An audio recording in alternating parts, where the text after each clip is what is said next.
questions should be coming in now. I don't know where the name goes.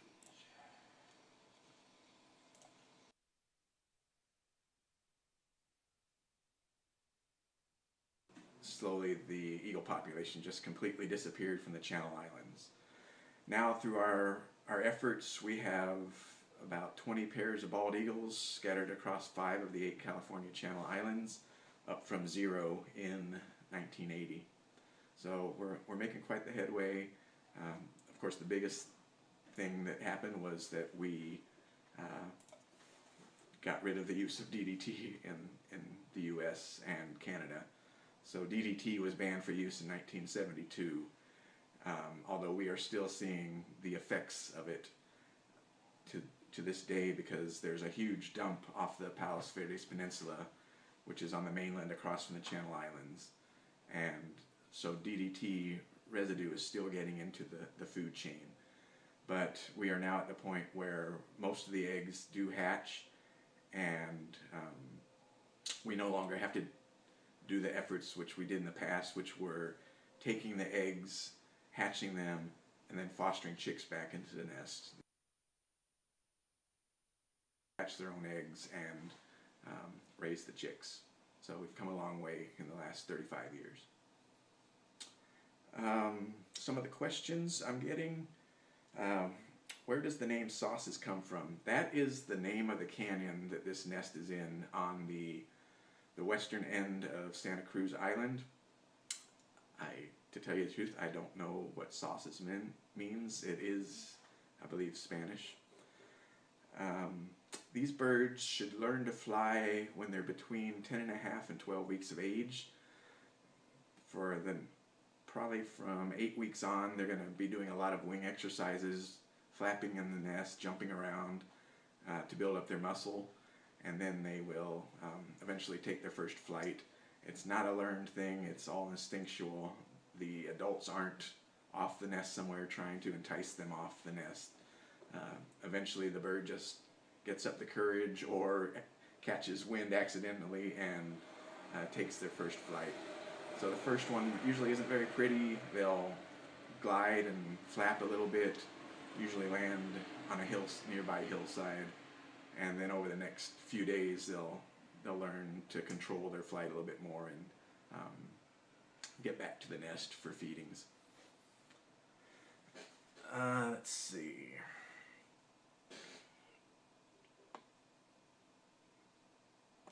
What's with the big news sticks?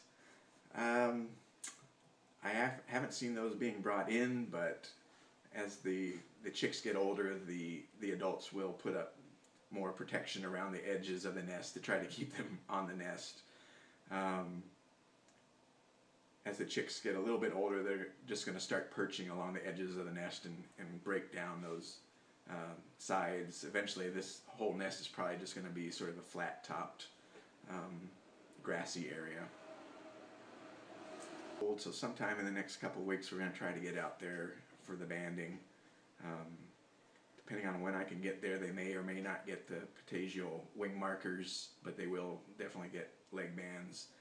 And this year we've added, we've been able to put orange leg bands with a number letter combination on birds on Catalina Island. We've now got permission to do that up on Santa Cruz Island and the Northern Channel Islands. So they will be identifiable by an orange leg band as well as a silver Fish and Wildlife Service leg band.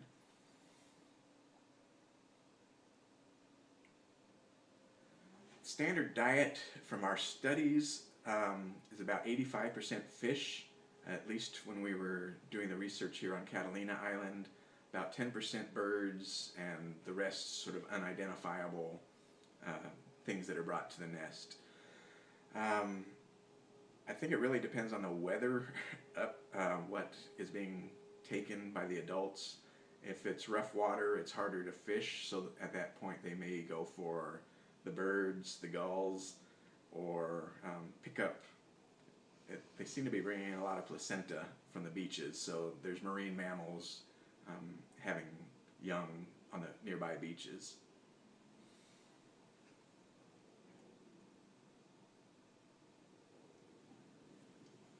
Will there be a point where the population is self-sustaining? I think we're pretty much at that point right now. As long as they continue to have about one chick per nest per year, we should be able to maintain and increase the population of eagles on the islands.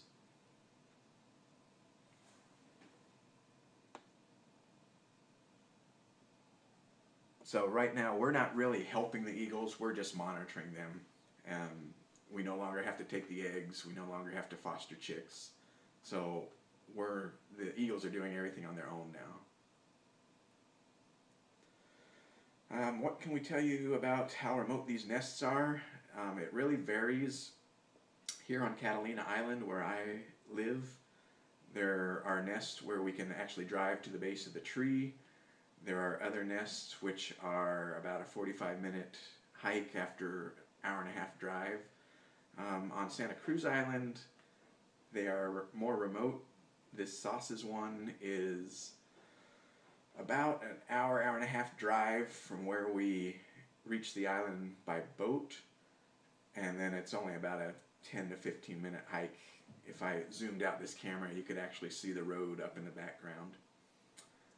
There's other nests that I'll probably be banding maybe next weekend on Santa Cruz. It's a good hour-and-a-half hike up over one of the higher ridges on the island, down some steep rocky slopes. It's not for the faint of heart for that one.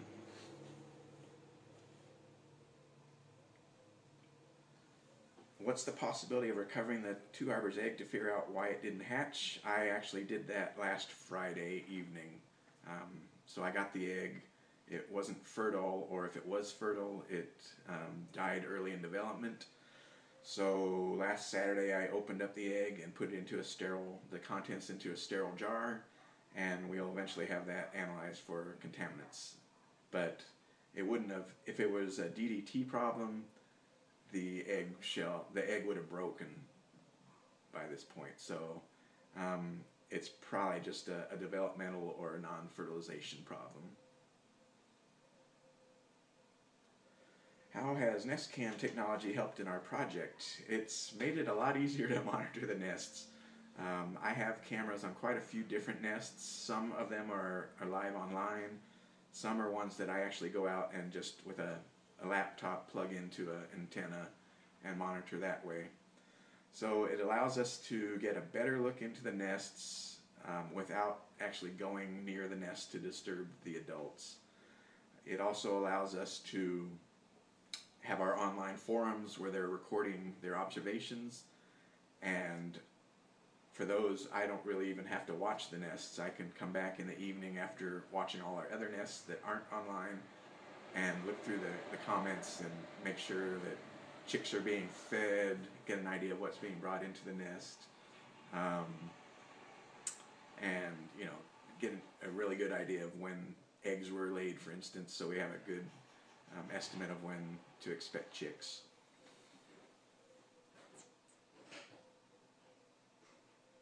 How did the bald eagle get its name?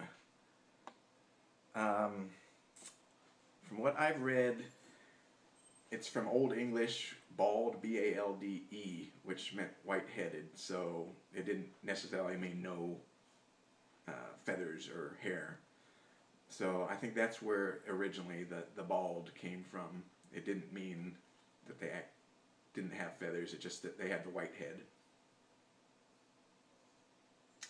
Fledge watch generally begins about 10.5 weeks.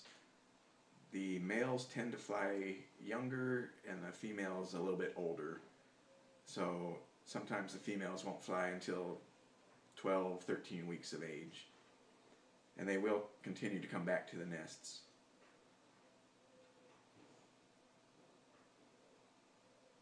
There's a question about the disease risk with the eagles on the islands versus if they were on the mainland. I think the disease risk is much lower on the islands because there's less likelihood of a sick bird flying the 20 some odd miles out to the islands. So I think if the eagles were nesting along the mainland coastline, then we'd have a much higher risk of disease. But we don't tend to get much in the way of disease out here on the islands, at least so far.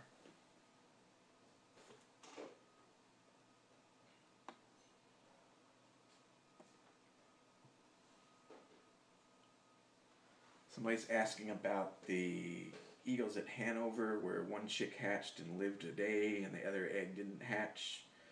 Um, that unfortunately does happen. We've had it happen quite a few times on the islands. It's just probably a failure to thrive for the young chick. It could be something such as the umbilicus not being entirely closed when it hatched, and it gets contaminants in there and gets an infection and dies. Variety of different problems. So it's really impossible to say, and there's no way to retrieve the chicks in time to determine why they died. Somebody's asking if we've seen any effects of the change in water temperature and climate change on the Channel Islands. From year to year, the water temperature does seem to affect the fish availability. We've had some years where the eagles just can't seem to get enough fish. And it can be pretty sad. I think the one year I can think of, the West End nest had 3 chicks, and they just were having a very difficult time bringing enough food for all of those chicks. So I think the biggest impact that we're going to have here is the change in water temperature, and perhaps their preferred fish, such as mackerel, moving further north and not being as available.